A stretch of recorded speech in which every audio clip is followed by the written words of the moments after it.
Неужели сами догадаться не можете, что делать нужно? Думаете, тихой сапой смутные времена пересидеть? Не высовываться?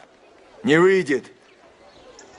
До края Русь дошла, до самого последнего предела. Звони.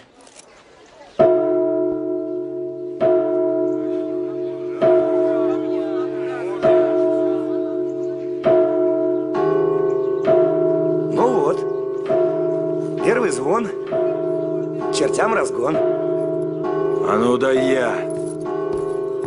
Звони, звони, князь! Глядишь, разбудишь людишек!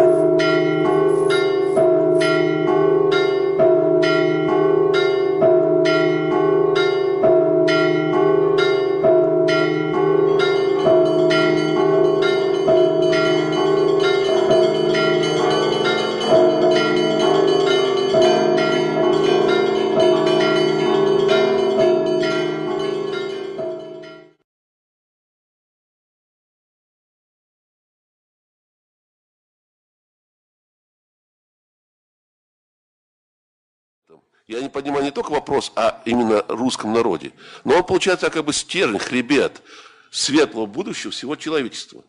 И вот этот хребет пытается уничтожить не один день, тысячи лет, и даже раньше пытались. Последний раз перед этим пытка было 7,5 тысяч лет, Древний Китай. Пытался, и что вот сегодня мы не затронем вопрос, потому что, к сожалению, времени мало, а желающих выступить много. Ведь 7518 лет назад была победа, когда наши предки разгромили Китай, Древний Китай, которому наши предки в свое время помогли, подняли, дали им знания, умения, все дали. И они благодарили, пытаясь уничтожить. И вот только относительно недавно, то есть в 1700 году, а в 7280 году, был введен юлианский календарь на территории России, и все забыли, что существовал календарь от сотворения мира в звездном храме, от Великого потопа, который связан не с потопом библейским, а с падением Луны вокруг вращения. Это реальные факты. И можно продолжать дальше. Существует 4 календаря, которым наши предки пользовались. Просто наиболее обиходный был именно последний. И могу сказать следующее, вот у меня есть ксерокопия, то есть, в принципе, то же самое, реальная копия, допустим, ремизовской летописи, где в той же самой летописи используют именно тот старый календарь сотворения мира в звездном храме.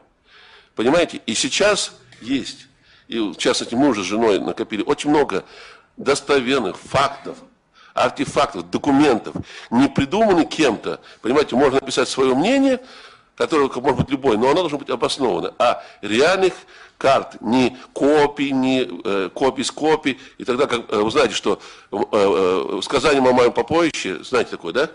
Историки установили, что все это копии, никогда нет, ни одного оригинала нет. Переписанные, вопрос, кто переписывал, что-то написали, соответствует это или нет с тем, что было на изначальном документе.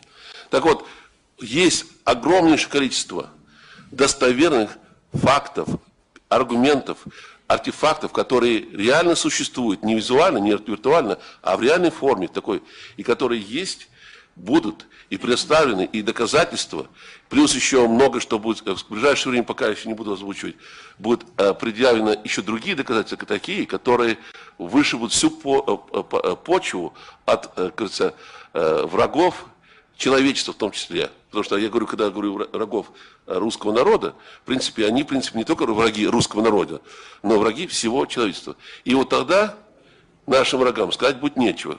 И есть действительно и технологии, и возможности, и желание у людей все это реализовать. И когда это будет сделано, врагу ничего не останется, как просто поднять лапки. Вот и все. Сам враг, как бы мы ни сидели на кухне, как бы ни думали, как бы, допустим, не переставали пить, что я, например, никогда в жизни не пил и не курил, и так далее, и так далее. Не в этом дело. Если просто человек не будет это делать, это прекрасно, но ничего от этого не изменится.